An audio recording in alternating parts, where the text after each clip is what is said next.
Bonjour à tous. Allez, encore un nouveau déballage, vous dites-vous.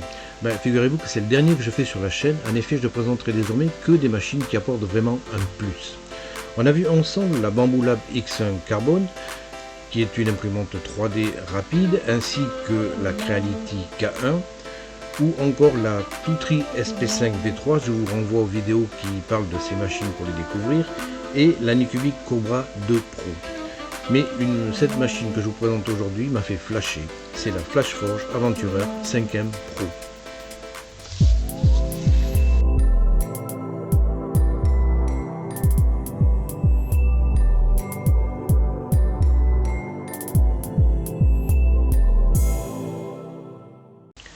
Cette machine m'a été envoyée par Geekbuying pour que j'en fasse un test et que je vous la présente.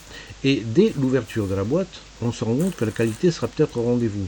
En effet, à la place des clés de mauvaise qualité qu'on a habituellement, ici on a une 110 Cruiser Blade de 16 Go. Vous la voyez ici à côté de la Bambu Lab X1 Carbone. Elle est d'un volume légèrement inférieur, mais elle a des petits trucs en plus. Notamment, un truc tout bête, des poignées inférieures qui sont bien pratiques pour la transporter. Il y a aussi des trucs en moins. On va voir ça ensemble. Le châssis est entièrement métallique et l'habillage est en plastique moulé. Le capot frontal et supérieur, lui, est en full plastique. Alors ça, c'est moins bien que sur la Bambu Lab où tout est en verre.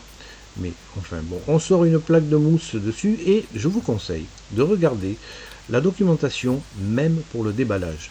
En effet, il y a une petite technique pour pouvoir sortir le gros bloc de mousse central. Vous avez dans la documentation tous les accessoires qui sont livrés avec la machine et ainsi que l'installation, mais qui se résume à un strict minimum sur cette machine.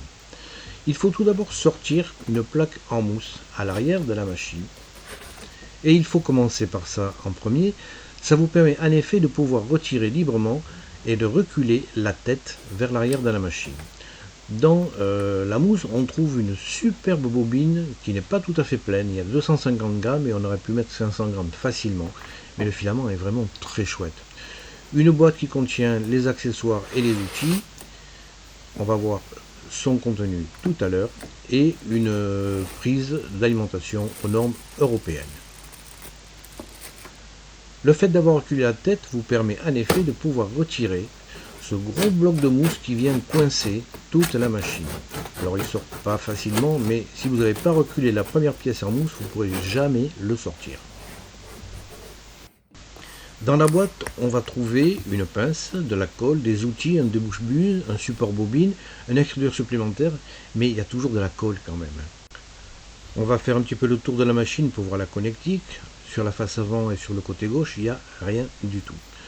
Sur l'autre côté, le côté droit, il y a la poignée et en fait toute la connectique est à l'arrière. Vous avez un port Ethernet, un fusible, un interrupteur et une prise.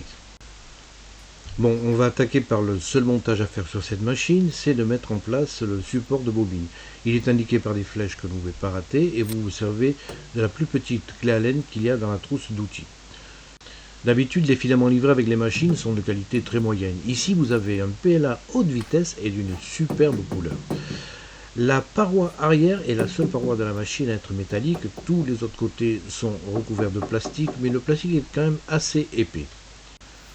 Comme toutes les machines de ce type, le plateau est vissé sur la partie inférieure du caisson pour le protéger pendant les transports. Elles sont matérialisées par des petites flèches jaunes, vous ne pouvez pas les rater. Vous vous servez d'une clé à laine qui est fournie avec la machine et remettez ensuite ces vis dans le sachet qui contenait les vis du support de bobine. Bon, on va voir un petit peu ce qu'elle a de comparable et de différent par rapport aux autres Core XY qu'on a vu. Le volume d'impression de 220 au cube, c'est le plus petit volume des trois machines testées sur cette chaîne. Vous avez une trappe d'accès pour le filtre à charbon à l'arrière. Et le déplacement de la tête se fait sur les tiges métalliques. Il y a deux tiges métalliques pour la tête pour le déplacement en X avec des courroies. Sur chaque côté, vous retrouvez une tige métallique avec un jeu de courroies également pour déplacer cette même tête. La façade, donc, comme je vous disais, les couverts sont en plastique. Vous voyez quand même que le tube de PTFE abîme un petit peu le couvercle à force de passer dessus. Vous avez les vis hélicoïdales qui maintiennent le plateau sur 3 points et du côté droit de la machine, vous pouvez apercevoir une caméra intégrée que je n'ai pas trouvée de très bonne qualité. Le ventilateur latéral de refroidissement de la première couche, c'est commun à toutes les machines. Et vous avez un éclairage LED qui est puissant et qui est en façade. Le plateau est un plateau PEI amovible magnétique double face. Vous pouvez le retirer et le retourner si il est trop sale d'un côté, sinon le nettoyage se fait avec de l'alcool isopropylique ou de l'alcool ménager. Par contre, le repositionnement guidé par les coins latéraux sur la face arrière, ça j'ai trouvé ça génial. Il se remet en place pile poil à chaque fois. La tête d'impression est une direct drive qu'on trouve maintenant sur les machines de ce type. Par contre, le capot est très facilement amovible. Vous avez deux petits ergots sur le dessus et ensuite il y a une partie magnétique en bas. Le premier ventilateur dans cette façade est un ventilateur directif bilatéral pour refroidir la première couche qui est imprimée. Et à l'intérieur, on trouve le ventilateur pour le radiateur du corps de chauffe et c'est pratiquement tout. Le remontage du capot donc se fait de façon très aisée, mais vous voyez qu'il n'y a pas grand chose à voir dedans. Par contre, il y a deux petits boutons rouges latéraux. Et ça, c'est quand même vachement bien. Ce système permet de l'interchangeabilité des buses très rapidement. Alors, pour retirer la buse, vous pressez sur les deux boutons et vous tirez la buse d'un coup sec vers le bas. Voilà, c'est fini. Ensuite, pour repositionner la buse, là je vous conseille de sortir le capot, comme ça vous voyez où vous allez. Vous présentez la buse par la partie inférieure, en la mettant dans le bon sens, les écritures dirigées vers vous. Vous guidez bien dans l'orifice pour le haut du radiateur. Vous pressez les boutons et vous enfoncez. Voilà, 10 secondes pour changer la buse. C'est génial. Et vous pouvez vérifier, ben, elle tient bien. Hein. Bon, ensuite, il ne reste plus qu'à repositionner le capot qui se fait en 2 secondes. Voilà. Un petit truc aussi par rapport à la bambou, pour nettoyer les petits bouts de plastique qui restent, vous voyez qu'il y a un affleurement de la base et de la partie avant de la machine. Vous accédez à l'intérieur de la machine en retirant le panneau arrière et on peut voir un petit peu ce qu'il y a dedans. L'alimentation est en 24 volts, ce qui veut dire que le lit sera alimenté en 24 volts. Alors les câblages sont nickel, la carte mère est propriétaire, c'est une carte faite maison que je trouve quand même assez complexe. Et vous noterez que les steppers sont soudés directement sur celle-ci, donc pas question de pouvoir les changer.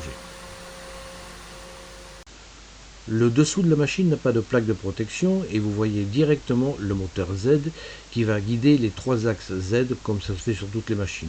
L'intérêt c'est que le réglage de tension est facile d'accès.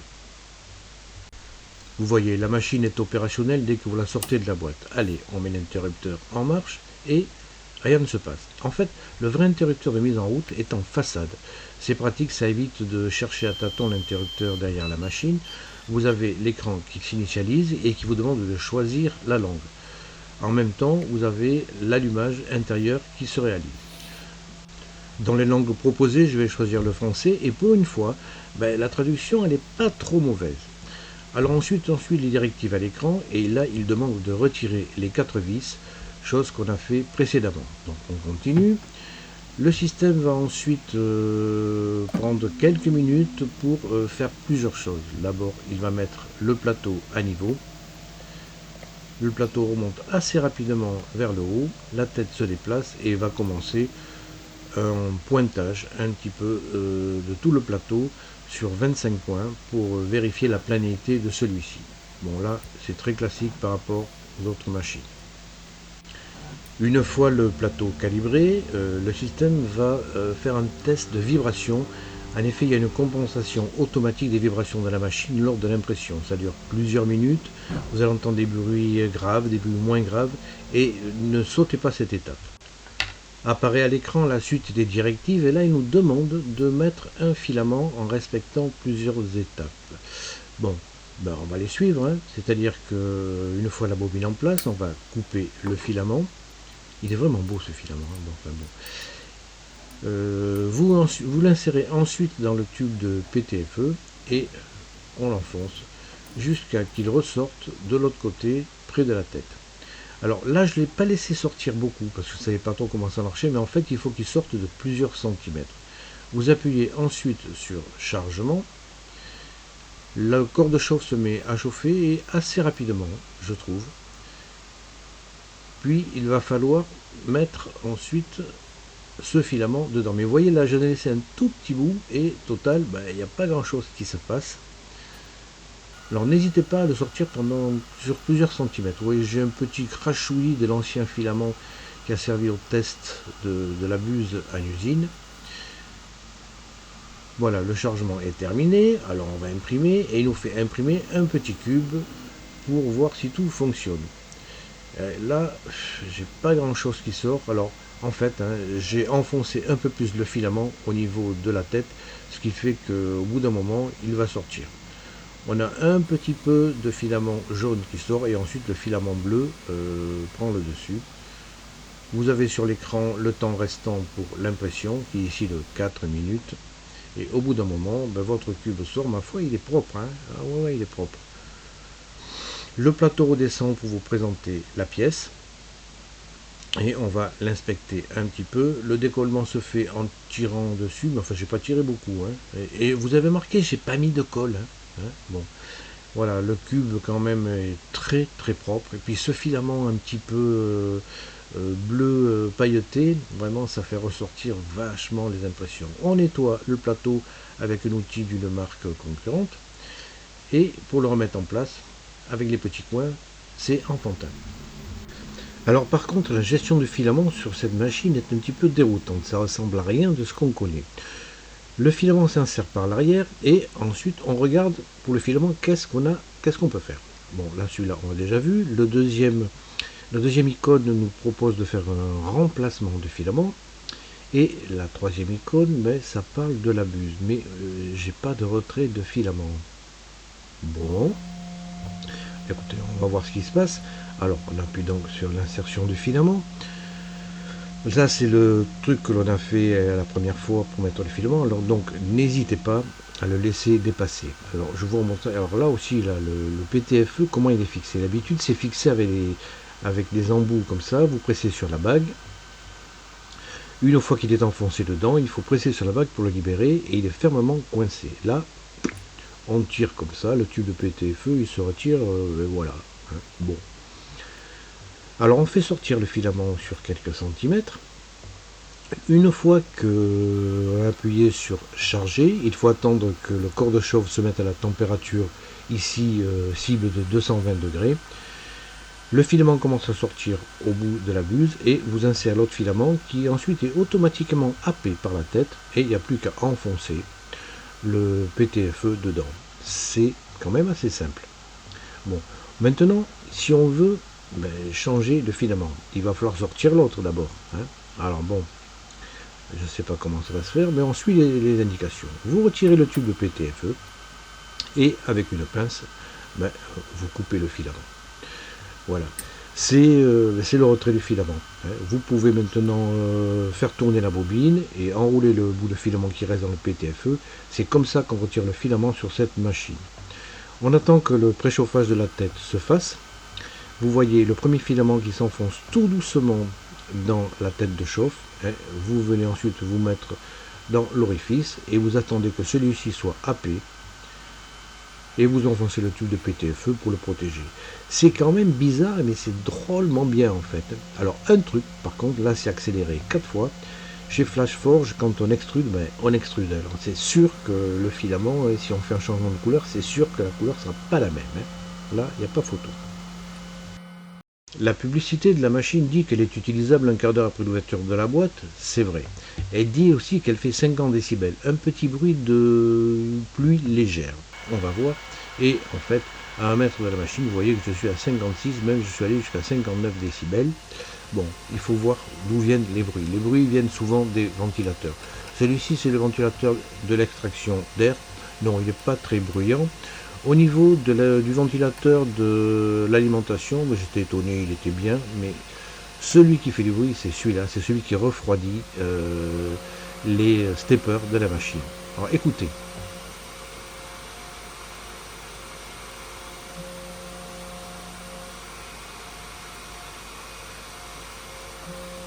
Il est fixé uniquement par 2 vis sur un côté. Un ventilateur, si vous ne le fixez pas sur 4 vis, la partie qui n'est pas vissée, elle vibre.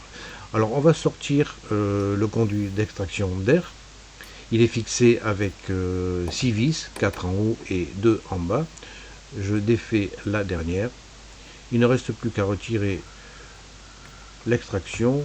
Alors allez-y doucement parce qu'il y a des fils qui traînent. Voilà le ventilateur incriminé. Et au niveau de l'extraction, vous voyez qu'il y a dedans un ventilateur et il y a même un servomoteur pour ouvrir ou fermer un passage. Bon. Faites attention à ne pas arracher les fils. Alors le ventilateur, il est fixé comme ceci sur les deux vis sur la droite. Vous comprenez bien qu'une fois qu'il tourne, hein, et c'est un ventilateur turbine, ben voilà, ça vibre et ça fait du bruit. Il va donc falloir trouver une solution pour fixer le ventilateur sur ces quatre coins. Alors je vous propose une petite pièce là que j'ai conçue. Vous trouverez le fichier imprimable dans la description de la vidéo. Alors justement, voilà l'intérêt d'avoir une imprimante 3D rapide. Ça vous permet de faire des prototypes, et vous voyez que j'en ai fait plusieurs rien que pour cette petite pièce, très rapidement. Et pour vos bricolages, vraiment, ça vous rend vraiment service. Alors la pièce vient s'enficher et se coincer complètement dans le châssis de l'imprimante et vient juste affleurer au niveau de la carte mère. Il ne vous reste plus ensuite qu'à mettre le ventilateur en place. Alors vous utilisez pour cela les deux vis d'origine pour le fixer du côté droit et du côté gauche prenez des vis M25 par 10 et là votre ventilateur est fixé sur les quatre coins et il ne va plus vibrer. On va voir s'il y a une différence dans le bruit notable. Il ne reste plus qu'à remettre le conduit d'extraction d'air à son emplacement. Vous le faites glisser sous les courroies et vous venez le refixer avec les 6 vis en faisant attention de ne pas coincer les fils. Voilà, votre ventilateur, on voit rien du tout avant et après la manip. Tant qu'on est sur la face arrière, vous pouvez remarquer les ouïes de ventilation externe et de filtration, ainsi que celui de l'alimentation. Vous avez également les trappes de réglage pour la tension des courroies. Bon, la machine au repos, elle n'imprime pas 42,927, 42 décibels. Et lorsqu'elle fonctionne, j'arrive, oui, à peu près à 50 décibels. Ça fait quand même une sacrée différence. Autre chose que j'ai voulu vérifier également, c'est la consommation de cette machine, et là aussi j'ai été agréablement surpris. La consommation lors de l'impression tourne aux alentours de 150 watts, et on a des pics qui vont uniquement à 300 watts. A noter que la machine à l'arrêt a une consommation de 20 watts. Bon, voyons quels logiciels sont livrés avec la machine pour la gérer. Alors sur la clé USB, vous allez retrouver 4 dossiers, ce sont les dossiers jaunes. Tous les autres fichiers sont des enregistrements audio ou vidéo ainsi que des modèles que j'ai mis sur la clé. Pour gérer cette machine, deux logiciels vous sont proposés, à savoir FlashPrint et Orca Slicer. Le logiciel FlashPrint est développé par FlashForge directement. Ça permet d'avoir les caractéristiques de la machine directement dedans. Alors pour ça, on va se connecter à la machine en Wi-Fi. Bien sûr, elle aura été allumée au préalable. Vous la recherchez dans le réseau et une fois que vous l'avez trouvée, automatiquement elle est enregistrée dans le programme. Ensuite, l'utilisation c'est très simple, hein. On va aller rechercher un fichier. Là, je vais prendre un fichier exemple qui est livré avec la machine. C'est un petit outil pour faire des sablés, pour faire des cookies. Voilà, il est mignon. Sur la droite, vous avez tous les menus classiques des slicers qui vous permettent de modifier, déplacer, agrandir, enfin etc. Toutes les options possibles qu'on retrouve sur tous les slicers.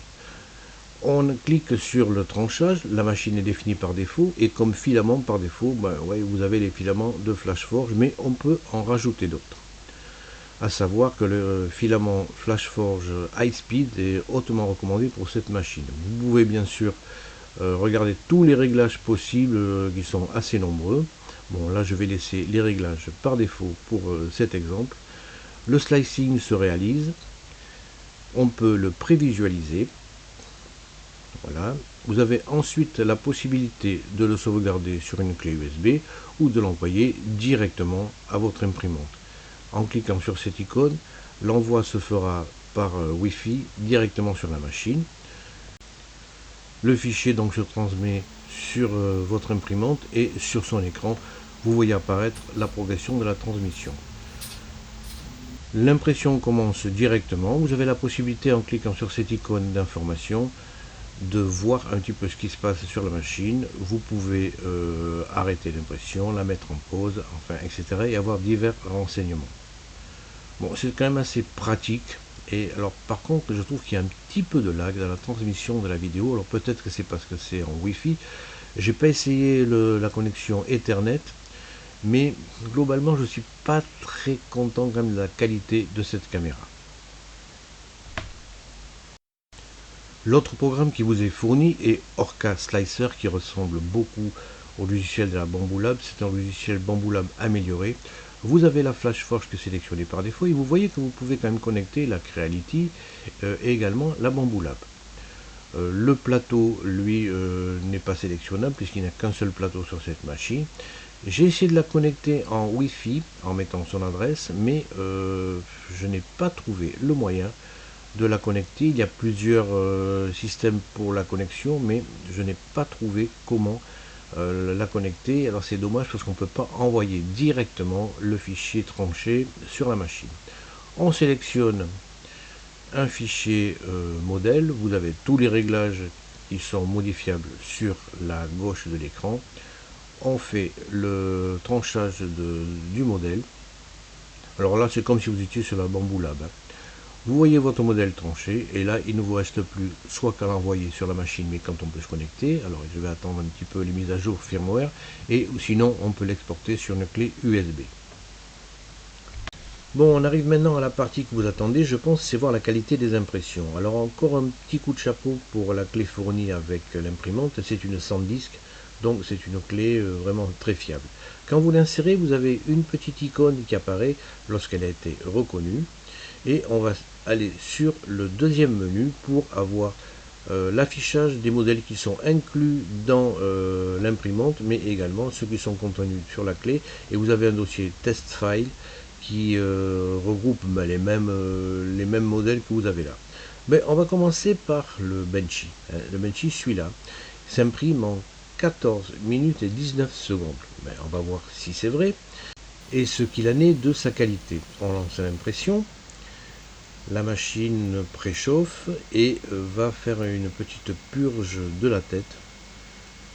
Elle fait un grand L sur le côté arrière gauche et va attaquer l'impression.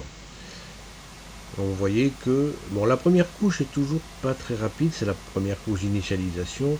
Donc là, mais bah ouais, alors d'accord. Ouais, j'ai pas mis de colle, hein, mais il en faut de la colle. Hein. Ça m'énerve. Des machines rapides comme ça.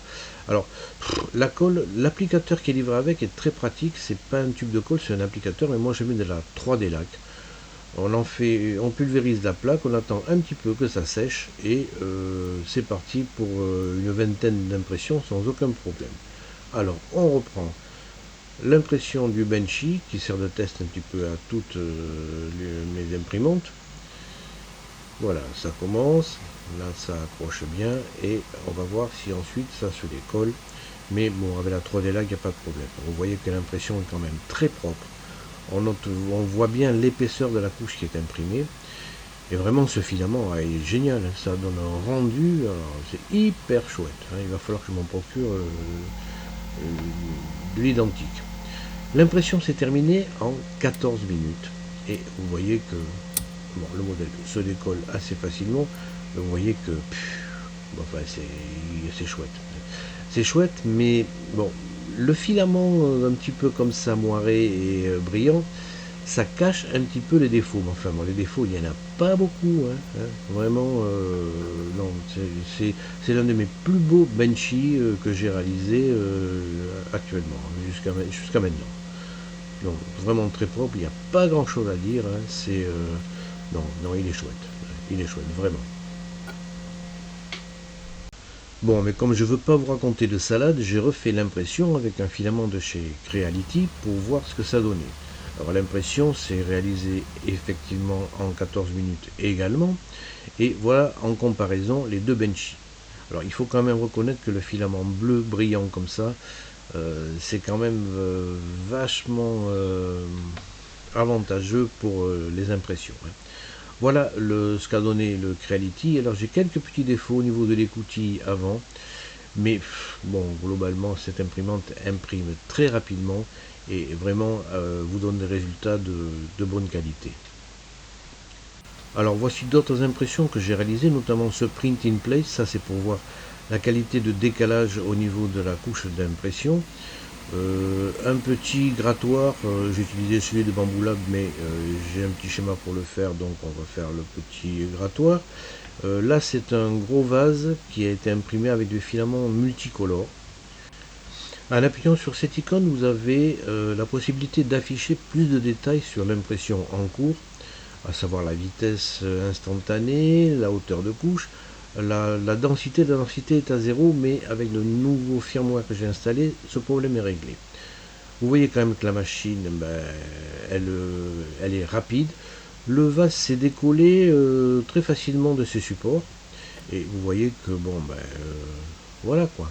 Hein. Alors par contre, j'ai eu du mal à sortir les supports. Une autre impression pour tester les articulations multiples, c'est un petit dragon.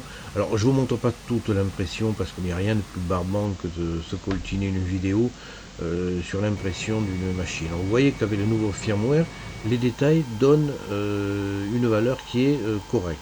Alors là, un petit peu de stringing, ça dépend du filament que vous utilisez et si la rétraction a été mal réglée. Bon, j'ai fait aucun réglage, j'ai pris les valeurs et j'ai envoyé, mais par contre le décollement se fait facilement et ma foi, voilà quoi, aucun problème pour l'impression print in place, la qualité est là, très chouette quoi, très chouette, toutes les articulations fonctionnent. Alors il y a un petit peu de stringing parce que la rétraction s'est mal réalisée avec ce filament. La partie inférieure par contre est très chouette, moirée avec le plateau de travail. Alors pour sortir tous ces stringing, bon, il y a une astuce très simple. Vous faites passer un souffleur d'air chaud un petit peu dessus rapidement et vous voyez que tout disparaît. Voilà, très content de ce dragon. On va maintenant regarder un petit peu la précision dans les dimensions. Pour ça, on va imprimer un cube de calibration. Vous avez toutes les données sur la droite. On lance l'impression. Elle se fait rapidement. Et vous voyez, cette buse-là, elle reste très propre. Hein. C'est quand même pas mal. Bon, l'impression s'est réalisée en 6 minutes, ce qui est rapide pour ce genre d'impression. Voilà ce qu'il donne. Alors, pas du tout de ghosting au niveau des lettres. Vous voyez que le X est très net, le Y également. La face est parfaitement lisse. Un petit peu de sous-extrusion peut-être au niveau de la face du dessus du cube. Hein, mais globalement, bon, vous voyez, c'est quand même pas mal. Alors, on va vérifier les dimensions. On a 19,96 pour le X. Il manque 4 centièmes. Le Y... Alors le Y, bon, il est parfait. Bon, là, il n'y a rien à dire, là. Et en Z, on a une hauteur de 23. Bon, c'est quand même pas mal. Alors, quelques spécificités sur cette machine. L'écran, c'est un écran couleur de très bonne définition. Il est tactile de 4,3 pouces. En haut, les icônes vous dites qu'il va prendre les photos, qu'il est connecté en Wi-Fi, qu'il y a une clé USB et que le plateau et la tête sont froides. Vous avez également une possibilité d'avoir des informations supplémentaires sur la machine, notamment le temps d'impression complet, la consommation des filaments et le numéro de firmware. Cette icône-ci vous permet d'allumer et d'éteindre le caisson. La dernière, c'est pour vous dire si les ventilateurs fonctionnent. On a vu l'utilisation des 3 premières icônes sur le menu de gauche. La 4e vous permet de déplacer la tête dans tous les sens, la distance que vous souhaitez. Ce bouton, c'est le point Home Machine, ils appellent ça point de repos. Je ne sais pas à quoi sert le cadenas. Bon, je vais chercher, je vous le dirai dans les commentaires. Dans le Wi-Fi, vous le connectez à votre box, mais vous avez aussi la possibilité de connecter un Ethernet, point d'accès mobile et de définir une adresse statique. Flashcode et Polar 3D vous permettent d'imprimer à distance. Il faut vous inscrire sur ces sites. Vous avez la possibilité de refaire le nivellement et le test de vibration sur la machine. Vous pouvez activer la caméra et qu'elle enregistre des vidéos. Vous avez un dossier qui contient toutes les photos que vous avez réalisées. Vous pouvez la visualiser sur la machine et en appuyant sur cette icône, elle sera copiée sur la clé USB que vous avez en fichier dessus. Même chose pour les vidéos. Vous avez la possibilité de regarder une vidéo directement sur la machine et également de la copier ou de la supprimer suivant les icônes que vous utilisez. Enfin, le dernier menu vous permet de gérer la filtration interne ou externe, mais ça se met automatiquement en marche en fonction du type de filament que vous utilisez. Dans les informations, vous avez le numéro de firmware, vous avez le son. Alors le son, il y a une très jolie musique au départ, mais après ça fait bip bip bip chaque fois que vous appuyez sur l'écran. Je désactive la détection du filament et l'extinction automatique. Quand ton nouveau firmware est disponible, vous avez cet écran qui apparaît sur la machine et vous avez la possibilité bien sûr de le mettre en place, mais comme je vous disais, il a corrigé des erreurs, mais il en a rajouté d'autres. On va regarder maintenant si le test de fin des filaments fonctionne. Alors pour ça c'est très simple, je coupe le filament au niveau de la bobine et on va lancer n'importe quelle impression. Au bout d'un moment, vous voyez que quand il n'y a plus de filament, le système se met en pause et vous dit qu'il y a un filament qui n'est pas détecté. Bon, donc le détecteur fonctionne, c'est déjà ça. Alors on va revenir par le menu ici, sortir ce qui reste de filament. Le détecteur de fin de filament est à l'arrière de la machine. Vous coupez le filament restant, vous retirez ce qui reste dans le tube de PTFE et vous insérez un nouveau filament que vous remettez dans la tête. On va voir donc si la reprise se fait correctement. Vous voyez toujours quand même la purge qui est conséquente sur cette machine. On revient sur le point rond, mais là on a la possibilité effectivement d'appuyer sur le bouton de droite qui permet de reprendre l'impression. Vous validez. N'oubliez pas de sortir le petit bout de filament qui sort de la buse et l'impression continue. Alors là je l'ai arrêté parce que je voulais juste voir si la fonction fonctionnait. Et vous voyez qu'on voit quand même une petite trace. Là, une petite trace, c'est pas très net. Bon, le deuxième test, c'est le test de reprise d'impression en cas de coupure de courant. Alors là, j'ai coupé le courant à la machine, mais j'ai effectivement fait un autre test en le coupant sur la prise de courant, au cas où il y aurait des choses qui seraient stockées dans la machine. Bon, on rallume l'imprimante et là, après l'initialisation, vous avez un message qui vous demande si vous voulez reprendre l'impression. On va valider. La température de l'extrudeuse se remet à la bonne température et l'impression va continuer. Le plateau descend complètement. Alors sortez, comme pour l'exemple précédent, sortez le petit bout de filament qui reste pour que votre impression soit quand même pas trop cradouillée. Voilà, l'impression effectivement reprend, donc cette fonction a l'air de bien fonctionner. On va l'arrêter et regarder l'état de la pièce qui a été imprimée. L'arrêt de l'impression ne se fait pas de façon instantanée, il faut en effet que le buffer qui a été envoyé à l'imprimante se vide avant qu'elle s'arrête. On va décoller la pièce et regarder l'état. Bon, ça a l'air de fonctionner, mais non, ça n'a pas bien fonctionné. On dirait que l'impression a redémarré une couche trop haut. Alors ça, c'est un problème de firmware, mais là, effectivement, on peut séparer les deux parties du cube assez facilement. Donc, fonction perfectible. Voilà, on arrive à la conclusion de cette vidéo. Alors, cette machine, je vous rappelle, est en pré-release, donc il faudra un petit peu de délai pour l'avoir. Du côté des points positifs, je trouve qu'elle est esthétique et compacte. Sur un bureau, les impressions sont rapides, le silence de fonctionnement est vraiment là.